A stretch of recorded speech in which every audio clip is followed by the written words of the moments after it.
Bienvenue, chère divinité, à notre émission Hors Matrice, qui me fait plaisir de présenter, encore une fois. C'est un grand bonheur de faire ces émissions et j'aimerais partager avec vous, encore une fois, ce nouvel état de conscience fusionnel en moi. C'est une proposition encore là divine. C'est une proposition de vibration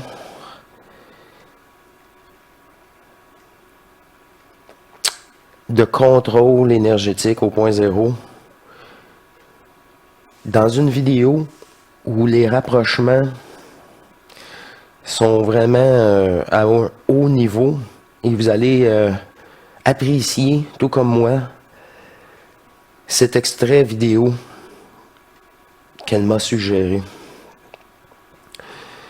C'est dans une harmonie d'amour, de l'unité, qu'on aborde, qu'on dévoile tous les jeux illusoires qu'on a pu prendre forme.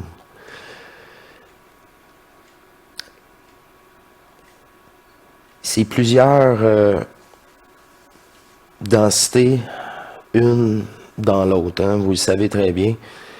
Et sortir de la matrice terrestre nous permet de réaliser c'est quoi le grand jeu à l'extérieur de cette matrice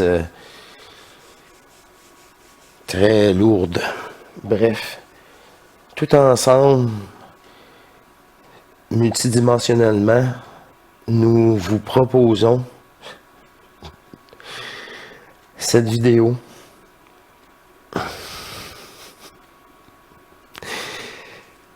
sans prétention.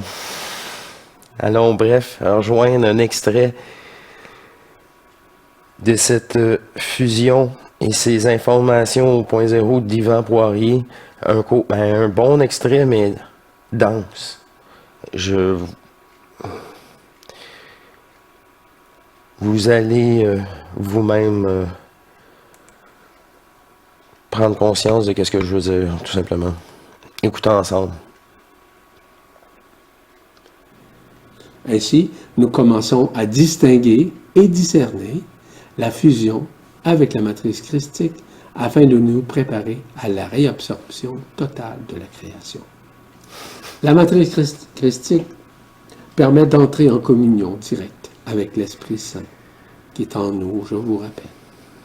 La conscience christique laisse libre cours à l'Esprit créateur, à l'Esprit Saint, de se manifester autant dans la matière, dans l'antimatière. Moi, j'utilise pas le mot saint, tout simplement parce qu'il est trop... c'est ça. Il a été manipulé par les religions.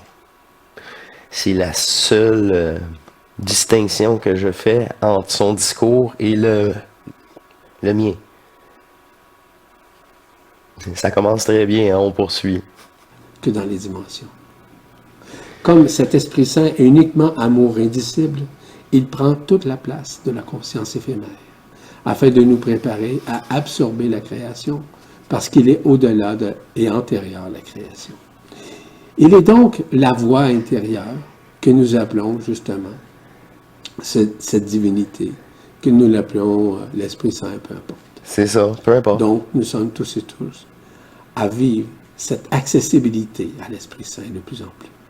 Il s'agit simplement de l'accepter, afin que l'accueil se fasse dans l'humilité d'être au-delà de l'ego. C'est en définitive l'action de l'impersonnel qui prend place. Les intentions ne sont plus égotiques, mais bien transparentes à la reconnaissance de qui nous sommes éternellement. Cela nous permet de réaliser que la réabsorption se fait dans l'accueil et dans la tranquillité de l'Esprit Saint, qui met en œuvre une joie inexorable ainsi qu'une paix incommensurable. Rappelez-vous toujours que nous sommes les porteurs de la lumière et que nous sommes à réabsorber cette création afin de nous libérer de toute entrave. Nous sommes des êtres qui permettent que cette réabsorption de la création puisse se faire, mais uniquement dans l'amour de l'un. Tout est fin prêt à ce que cette réalisation se produise. Mais vous réalisez qu'en partant, là, moi je rentre dans le tas, là, dans le sujet direct. On oublie les préambules, là, les vidéos interminables, là, le plus possible. En tout cas, bref. Voilà la même état de conscience ici que je retrouve là, plus souvent, heureusement, sur le web, entre nous. Et c'est les derniers états de conscience. Ah oui, il n'y a plus de jeu, là. C'est game over. Bon, donc, nous sommes dans l'accueil de cet Esprit Saint, qui se manifeste par l'humilité, l'abandon, ainsi que la résilience. La résilience représente justement une des clés face à l'accueil de qui nous sommes. Il s'agit d'un continuum vibratoire et en résonance avec notre nouvelle conscience que nous vivons de plus en plus intensément. Nous sommes livrés à vivre des moments qui peuvent être, par moments, harmonieux, joyeux ou même difficiles à traverser par des situations hors de notre contrôle. Donc, nous pouvons nous voir dans ces moments, soit qui nous dérangent ou encore qui nous harmonisent dans notre vie. Ainsi, nous rentrons parfois dans des synchronicités, voire dans cette ultra-synchronicité qui peuvent nous convenir ou simplement nous contenir dans des dualités par des asynchronismes. Ainsi, la résilience représente de se trouver en trois éléments paradoxaux, soit celui de la voie du centre, du cœur évidemment, qui nous ramène à faire fi du côté positif ou du côté négatif, ou encore du bien ou du mal, où nous sommes dans un état duel ou en dissonance cognitive. La résilience permet de changer le point de vue de la personne, de l'ego, autant dans la conscience de cesser de se sentir médiocre, ou autant dans le fait de nous sentir inférieurs ou même supérieurs à l'intérieur d'une situation qui nous dualise. Il s'agit notamment d'un paradoxe existentiel entre des forces qui nous tirent d'un côté ou d'un autre. Le paradoxe se situe vis-à-vis cette résilience qui nous maintient plus dans l'équilibre d'être que dans le faire. La résilience permet donc de faire en sorte de ne pas jouer le jeu de l'ego, laissant ainsi le cœur vibral parler via l'Esprit Saint, afin d'éviter de rentrer dans une dualité des forces qui s'opposent. La résilience est un des facteurs inhérents de l'intérieur, qui nous remet au diapason de notre propre lumière, non pas pour lutter, mais pour unir ces forces, sachant qu'elles ne forment qu'une seule et même unité en réalité. Quand nous sommes... Unir toutes les forces. C'est plus que ça coche, là. C'est qu'est-ce que... En tout cas, je fais en parallèle, moi aussi. On fait toute la même chose, on dit toute la même chose. Là. À un moment donné, là, quand tu es en ton point zéro, là, c'est les mêmes infos. Là. C'est la même conscience qui s'est fragmentée pour jouer tous ces rôles. Dans cette résilience du cœur, il n'y a pas de conflit, il n'y a pas de jugement, il n'y a pas de comparaison ni de lutte possible qui peuvent omnibuler la conscience d'être dans l'être. C'est tout le contraire. C'est tout le contraire, ça c'est le jeu. On est sorti du jeu. Puis on ne juge pas, c'est pas vrai. Tu fais juste une expérience. Bonne ou moins bonne selon toi. Puis pour moi, ça peut être très mauvais, mais pour cette personne-là, rendue là, dans son étape d'évolution, c'était bon. Et c'était obligatoire.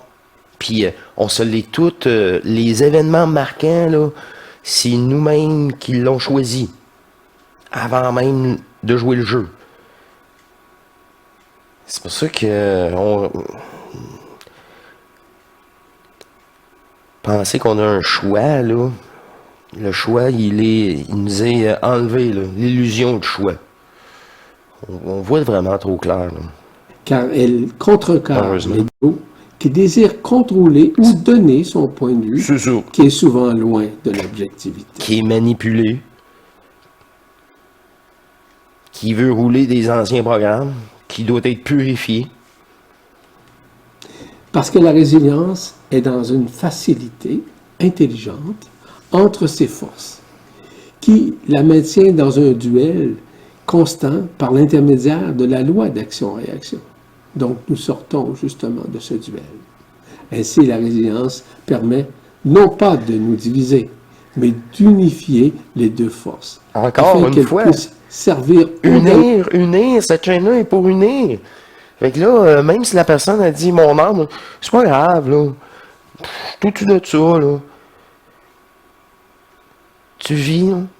C'est ça qui est l'essentiel. Tu transmutes, c'est ça qui est essentiel. Tu fusionnes, c'est ça qui est essentiel. Tu sais, la montagne, là, tu peux monter ça de bien des facettes différentes, mais rendu au bout, là, je pense qu'on dit toute la même affaire. de la forme, sachant qu'en réalité, ces forces avaient été fragmentées suite à l'enfermement. C'est ça. Ainsi, la résilience permet de prendre conscience que nous ne sommes pas réellement ces duels et que ceux-ci font partie de la personne, de l'ego, de son histoire. Celle-ci pense que tout ce qu'elle vit, c'est elle, mais c'est totalement faux. Ce n'est pas elle, mais son histoire incarnationnelle, où toutes les incarnations ont fait partie de l'illusion inscrite et vécue dans ce monde éphémère. Dès l'instant où nous prenons conscience que Ça a tout été inscrit, puis vous savez, ils utilisent ça contre nous pour tu peux pas abandonner n'importe quel chantage. incarnation actuelle et toutes les autres avant nous ont forcés de vivre dans une prison, nous ne pouvons nous sentir coupables. La résilience est relative justement à la libération graduelle de ce monde éphémère, parce que nous la vivons dans un lâcher-prise qui s'amplifie de jour en jour. Nous sortons littéralement de l'emprisonnement séculaire, en conscience, et nous retrouvons nos repères multidimensionnels, je vous rappelle. C'est ainsi que nous conscientisons que le rôle du cerveau reptilien dans ses programmations était justement de nous maintenir dans des dualités, notamment celle de la peur, du médiocrisme, de la culpabilité, de l'autopunition, ainsi que de l'auto-jugement. Donc, nous arrivons à vivre des libérations d'anciens automatismes et d'anciennes habitudes récurrentes qui envahissaient la conscience ordinaire à rester dans ses illusions. Donc, nous rentrons plus facilement dans la rectitude, dans la plénitude et dans l'abandon, mais surtout dans le pardon quantique, le pardon intégral qui permet cette libération avec la vacuité du cœur vibral qui s'interpose. Nous rentrons dans ces états de vacuité où on se retrouve dans une paix inexorable, dans une joie infinie, qui nous ramène à une félicité ainsi qu'à une béatitude où nous ne sommes plus sous les tutelles des formes de l'histoire ou de l'ego. Nous ne poursuivons pas la joie, c'est elle qui nous poursuit constamment, tout comme la lumière, sans que nous ayons à faire quoi que ce soit pour l'attirer. La résilience nous ramène ainsi dans cette façon de vivre, voire dans cette façon d'être. Dans la résilience, nous arrivons à vivre plus spontanément ces vacuités. Nous nous plaçons plus spécifiquement dans le cœur du cœur, qui a toujours été le gardien de ces manifestations de l'absolu. Nous sommes ainsi libres d'être au lieu de faire, d'agir ou de réagir, parce que c'est la lumière authentique qui joue son rôle d'unification, de libération durant notre résurrection.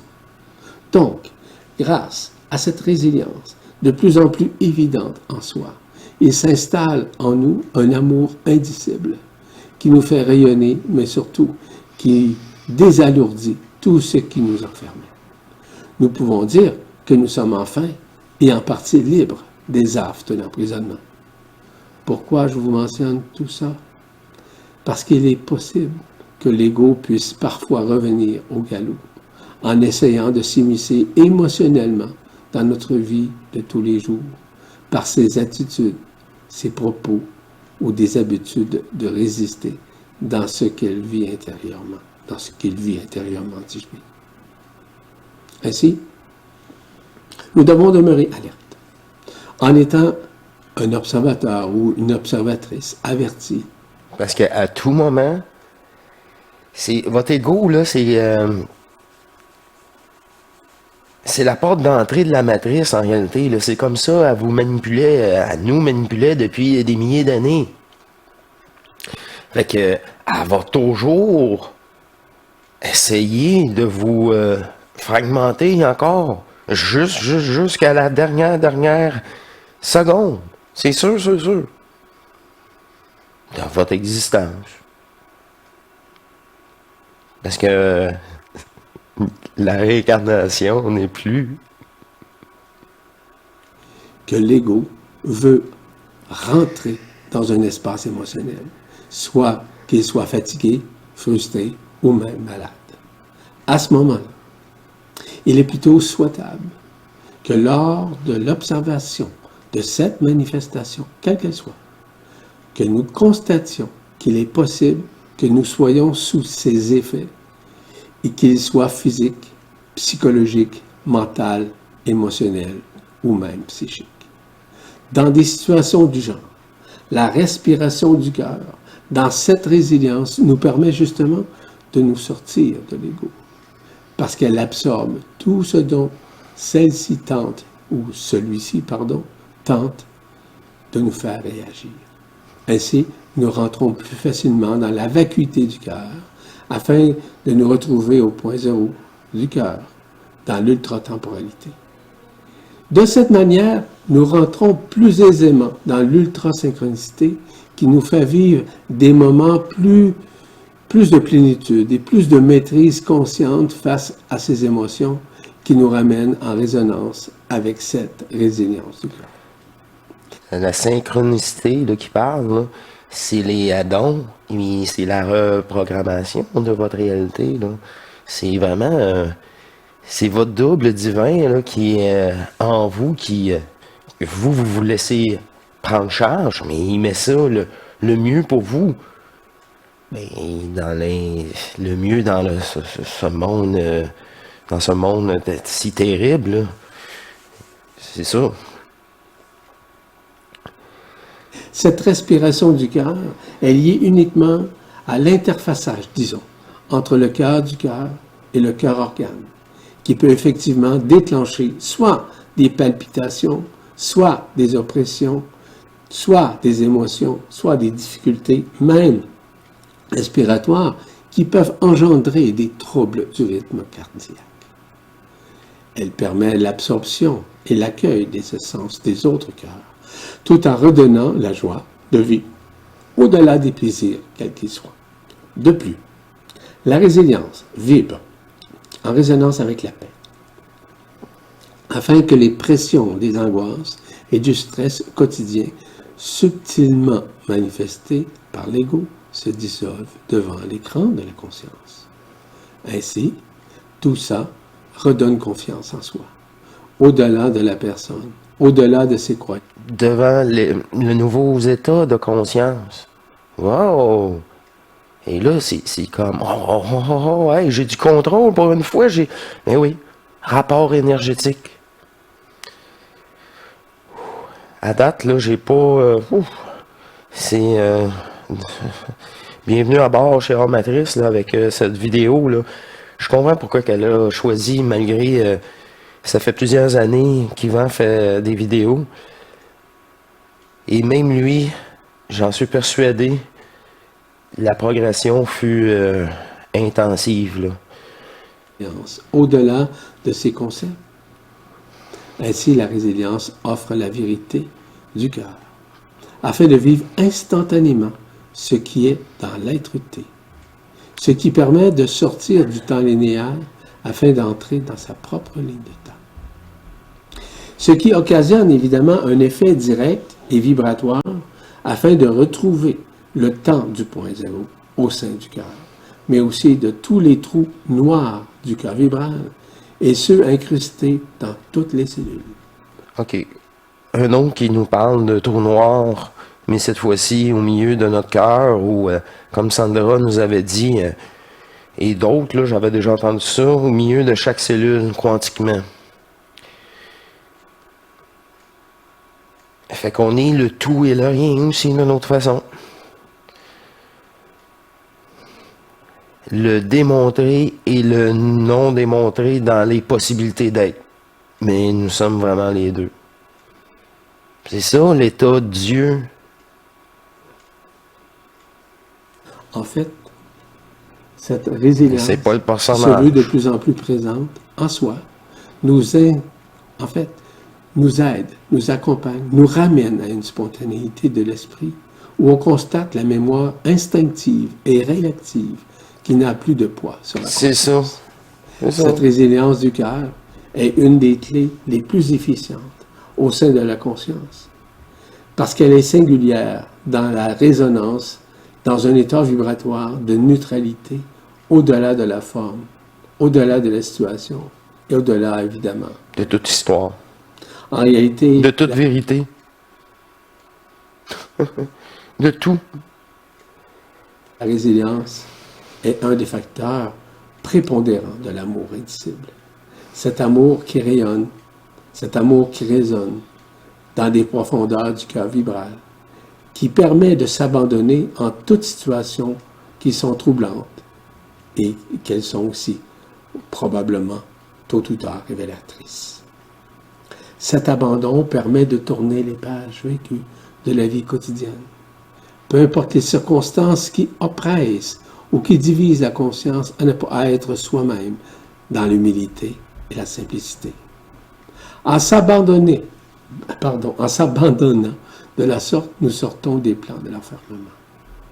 Il est donc plus facile de composer et de résilier avec la vie, parce que l'abandon nous fait prendre conscience que nous ne pouvons rien contrôler dans notre vie humaine, peu importe qui nous sommes, peu importe nos connaissances, peu importe nos accomplissements. Parce que la résilience nous amène à l'affranchissement de la conscience ainsi que de l'ego. La raison est simple. Le plan terrestre, notre scénario avec l'ego, nous sommes maintenant à le vivre et surtout à nous libérer.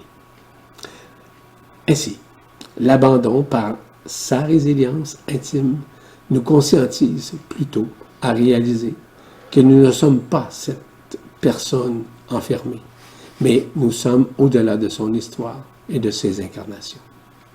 C'est ainsi que nous observons que nous sommes une étincelle de cette divinité qui est bien inscrite au sein du cœur du cœur. Cela fait partie de la reconnaissance de ce qui nous sommes en vérité, soit des êtres absolus, ici de l'amour indicible, qui est antérieur à toute création. Nous sommes antérieurs à tout. À toute lumière, à toute forme. Une manifestation de nous, c'est la lumière authentique. Mais c'est nous, c'est comme la sueur de notre peau. Mais dans la lumière elle-même, c'est pas nous au complet, c'est juste l'énergie de l'information de qui nous sommes. On est avant la lumière. La sueur apparaît parce que je suis là. Pas parce qu'il n'y a pas de sueur que je suis pas là. Même chose pour la lumière. Même chose pour les possibilités. Dans l'invisible, nous, ils sont là. Pas parce qu'on les voit pas ou on les sent pas. Puis c'est nous. C'est l'énergie créatrice. C'est ça, je pourrais dire. À partir du moment où nous sommes conscients de cette vérité absolue, la résilience est plus claire. Elle est plus facile à appliquer sciemment et consciemment dans le fait que les jeux théâtraux de l'ego tirent à leur fin. Boum! De cette façon, Encore 5 minutes. il est et il sera plus évident d'accueillir ce qui se trame, de ce qui se déroule dans nos vies, tout en étant plus simple et plus agréable, afin de lâcher prise sur les situations que nous ne pouvons contrôler, peu importe les effets ou même les résultats.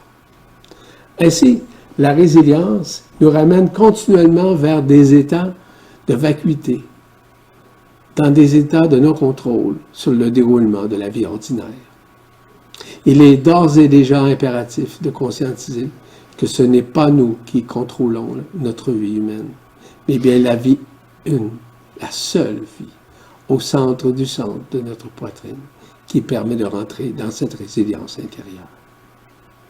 C'est un peu comme le fait de penser mourir. Qui a peur de mourir? C'est évident que c'est l'ego, dont l'information de cette part est bien inscrite au sein de son subconscient. Donc personne au monde ne sait quand, comment et quels seront les effets lors de la mort. Or, qui meurt en réalité? C'est l'ego qui meurt, par son vécu, sa vieillesse, ses peurs, ses tristesses et sa conscience ordinaire. Mais en réalité, c'est la forme, le faux, le jeu. Mais c'est normal. C'est ça le jeu. Et on est tanné, là. On sort du jeu. La divinité de l'Esprit Saint permet justement à ce que cette mort puisse se manifester, et ça sans que nous sachions une date quelconque. Voyez-vous maintenant la nuance entre la personne qui pense contrôler et la divinité de l'Esprit Saint qui nous dit que la vraie vie se passe directement dans l'absolu. Donc, faites confiance à votre Esprit Saint. Il est l'intermédiaire de l'intelligence de la lumière parce qu'il est l'intelligence du cœur qui permet d'être libéré de tout avilissement, quel qu'il soit. Dans ce contexte de résilience, je vous invite à vous préparer, à conscientiser, à saisir l'importance du détachement que nous avons offert de notre histoire, évidemment, de notre ego, qui ne sont que des hologrammes programmés dans une forme et une histoire qui nous ont maintenus dans la peur et dans la non-reconnaissance. Merci, Yvan.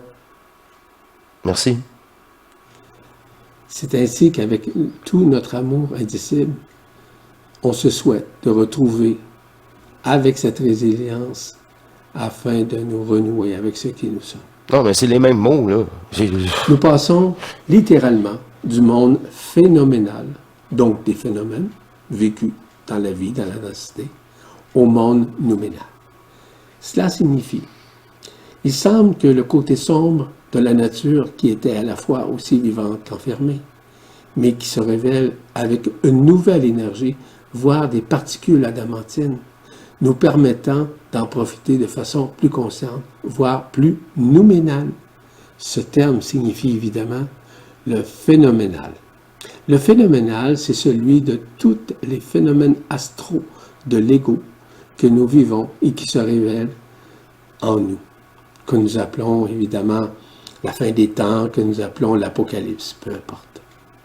Le nouménal est le mot que j'utilise afin de comprendre qui est en nous également, mais qui représente plutôt la vision du cœur vibral. Il signifie en réalité l'intelligible dans le sens originel et ce qui est au-delà de l'expérience des sens que nous pouvons vivre, hors de l'expérientiel, de l'événementiel et de l'existentiel. C'est le principe inné et igné qui permet la manifestation intérieure, évidemment, de l'Esprit Saint. Le nouménal, c'est le monde des noumènes, c'est-à-dire ce qu'on appelle dans le monde des émanations, donc des plans, des plus hauts en vibration et en fréquence. En d'autres termes, le monde de l'intelligence créatrice qui sous-tend notre vie invisible ainsi que celle d'autres entités de la nature. Le nouménal représente la vraie multiréalité qui est inexpérientielle et qui s'oppose au phénoménal. Le nouménal est ce dont j'appelle aussi la périence. C'est ça.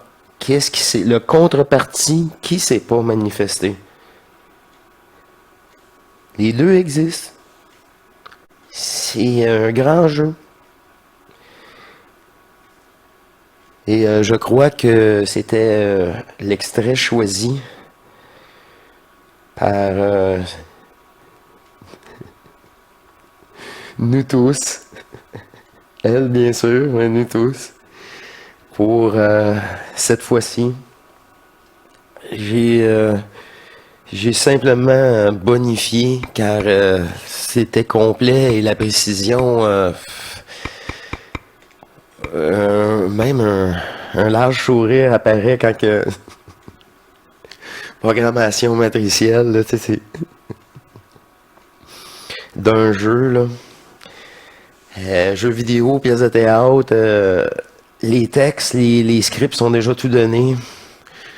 On réalise une illusion de choix qu'on a. Fait que ça prend au sérieux là maintenant là. C'est encore je sais pas. C'est un état d'être là qui est plus compatible maintenant avec votre divinité parce que c'est l'inverse. Bref, je vous remercie de votre écoute. Ceci m'a fait plaisir de présenter cette vidéo. Toujours dans le but d'unir, de bonifier, de simplifier et de vibrer avec vous. Ce retour énergétique et le retour de votre divinité en vous. Tous ensemble, dans cette énergie éternelle. Bref, je vous embrasse. Je vous dis à très bientôt. Et on se revoit pour une prochaine vidéo. Merci. Portez-vous bien. Je vous aime. Encore plus. C'est ça. C'est super. C'est extraordinaire. Et à la prochaine. Surprise. Allez, au revoir.